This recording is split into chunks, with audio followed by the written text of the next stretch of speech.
Bonjour à tous, bienvenue en Avignon pour le départ de cette troisième étape longue de 126 km, 1100 mètres de dénivelé positif. 3 grands prix de la montagne sont répertoriés. Un premier à hauteur de Crillon-le-Brave, un deuxième dans la foulée sur le col de la Madeleine en troisième catégorie. Et le dernier, c'est la côte de Buisson qui sera répertoriée vers le milieu de la course. 3 rushs également sont répertoriés.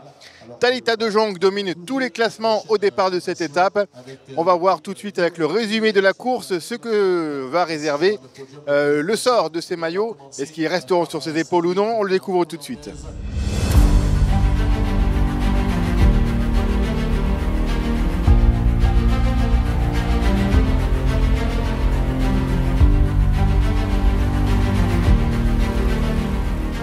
Après un tour de ville en Avignon, le départ est donné par Louis Janin.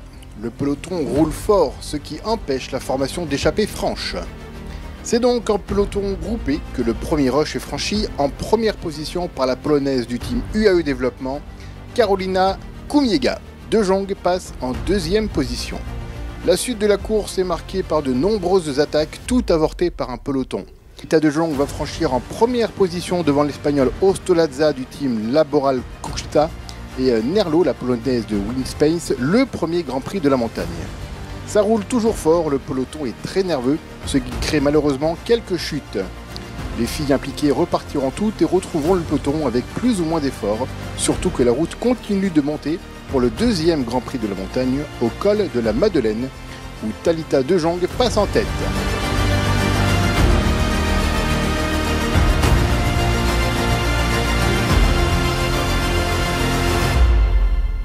Peloton toujours vigilant aux attaques à l'approche d'Entrechaux qui accueille le deuxième rush du jour. Et une fille va prendre quelques mètres d'avance. C'est la coureuse de Volker Wessel, Anneke Dijkstra, qui passera en tête au rush devant Londono du WCC et Borghesi, l'italienne de B-Pink.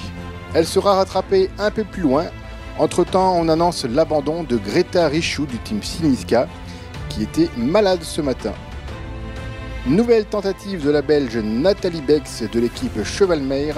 Cette fois-ci, le peloton laisse un peu de champ. Une contre-attaque avec Nina Buchmann de FDJ Suez, Usua Ostolozza de Laboral Kuchta et Nadia Gontova, la canadienne du team DNA. Toutes les 4 vont faire un bout de chemin ensemble et passer en tête au 3e Grand Prix de la montagne.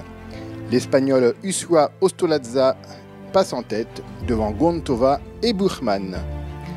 Quelques kilomètres plus loin, c'est dans le même ordre que le rush à Roé est franchi. L'écart se stabilise aux alentours des 1 minute 25 par rapport au peloton. La plus dangereuse au classement général est Nadia Gontova, elle est 16e à 3 minutes 36. À 15 km de l'arrivée, toujours 1,15 d'avance. Même si on roule bien dans le groupe, on n'est pas encore assuré de la victoire d'étape. Le passage au panneau 5 km va même voir l'écart se rebaisser à 40 secondes. Il va malgré tout se stabiliser, permettant aux 4 filles de tête de se disputer la victoire. La mieux placée à l'approche de la ligne est Nina Buchmann du FDJ Suez, qui remporte cette étape devant Ostolazza et Gontova. Nathalie Bex termine 4e. Thalita de Jong, quant à elle, remporte le sprint et prend la 5e place de cette étape.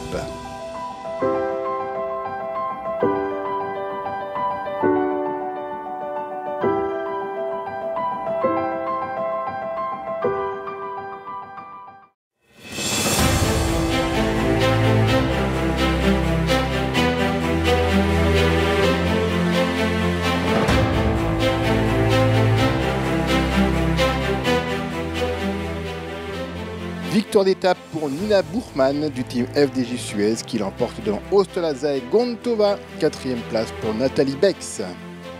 Thalita de Jong conserve son maillot rose de leader. L'étape du contre-la-montre de demain va être prépondérant pour savoir si elle conservera peut-être jusqu'au bout. Le maillot blanc des jeunes est toujours sur les épaules de Marion Bunel. Elle fera tout pour le conserver demain après le contre-la-montre. Nouveau maillot pour Thalita de Jong, la coureuse de l'Auto Destiny, est en tête avec 30 points au maillot des grimpeurs. Le maillot vert est toujours sur les épaules de Thalita de Jong qui conserve toujours une belle avance sur la concurrence. Le classement des rushs est toujours dominé par Thalita de Jong qui a encore récupéré quelques points aujourd'hui. Le prix de la combativité a été attribué à Fiona Mangan du Cynisca Cycling pour avoir tenté et animé la course.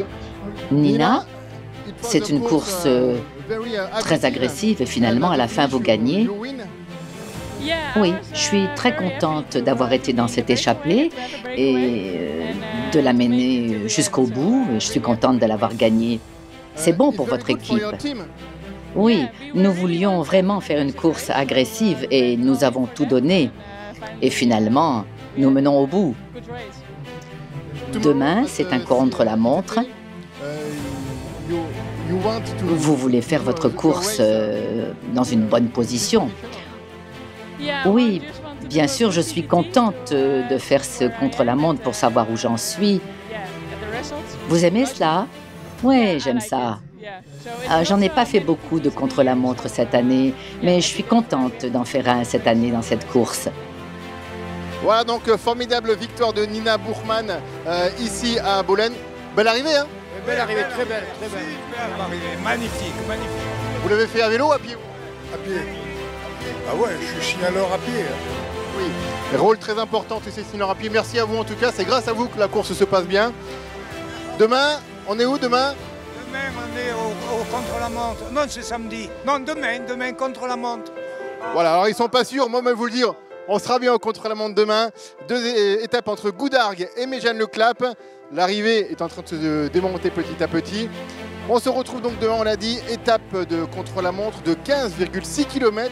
Mais par contre, c'est une étape qui monte. Nous avons 283 mètres quand même de dénivelé positif pour un contre-la-montre. Ce n'est pas négligeable. Thalita de Jong résistera-t-elle aux autres filles derrière qui adorent ce contre-la-montre? On le saura avec le résumé de l'étape. On se retrouve donc à Goudargues pour présenter ce contre-la-montre. À demain, bonne soirée.